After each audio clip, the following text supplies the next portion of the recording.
welcome to those of you who are joining us from around the globe. I'm also thrilled, Miles, to thank Integris for its support of our program. Thanks to sponsors like Integris, these events are possible at no charge to you. So we're talking about CMC and biopharma, and in biopharma, CMC starts early in the development process and touches almost everything. It's dependent on process development data. It informs clinical and commercial manufacturing efforts, and it's absolutely core to regulatory submissions. Not to put too fine a point on it, but without good CMC, you're going nowhere.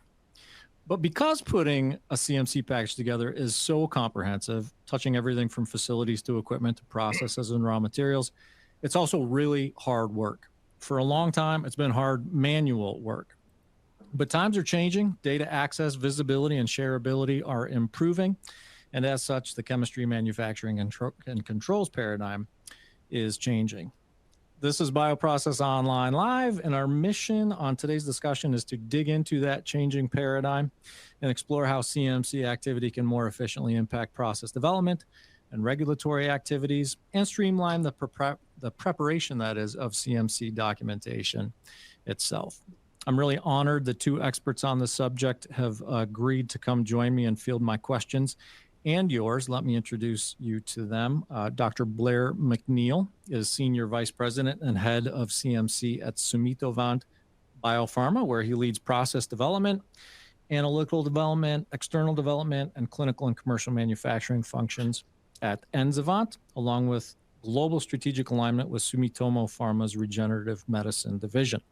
Since earning his Ph.D. in molecular physiology and biophysics from Vanderbilt, he's been doing biopharma development and manufacturing work for more than 25 years with companies including Amgen, Bayer, and Alkermes.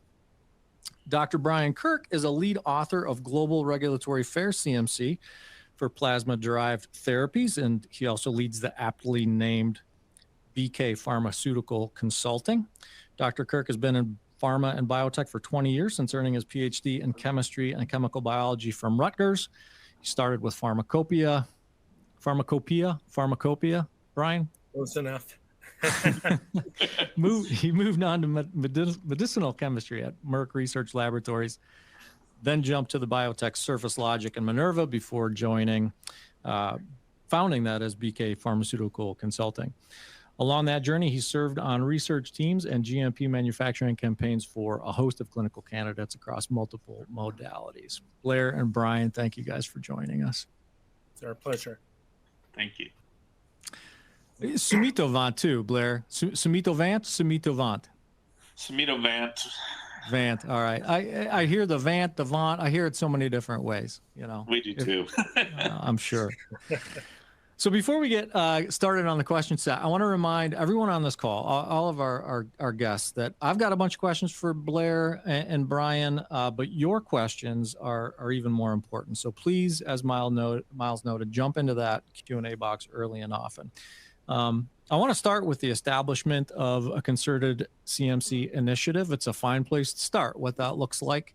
And Blair, I'd like to start that question with you. So thinking about the discovery to submission continuum, which is a big, broad swath to think about, I know. So it's almost an unfair question. But thinking about that continuum, in your experience, where should the CMC activity begin in earnest? I've always begun CMC activities in earnest, really in early process development, where we begin to define a process and understand how we're going to manufacture a molecule. Because there's so many requirements then that come into what we need, from process understanding, process scalability, all the regulatory requirements around raw materials, stability, analytics. We need to start pulling all that information together and understanding what the strategic plan is going to be. So when we go to our first filings, we actually have a comprehensive understanding of what we're going to do, how we're going to move the process forward and the product forward. And then particularly when we start thinking about some of the new modalities and are going to be jumping from phase 1 to phase 3 pivotals right away, we have a lot of the continuum already thought out that is going to be impactful to late stage development and into a submission process. Has to start early on. Yeah.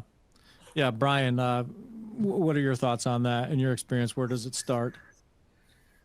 Yeah, well, I think CMC, actually begins, in my experience, right after a lead compound is identified during the drug discovery process. And of course, as Blair will attest, continues through all the remaining stages of the drug development life cycle.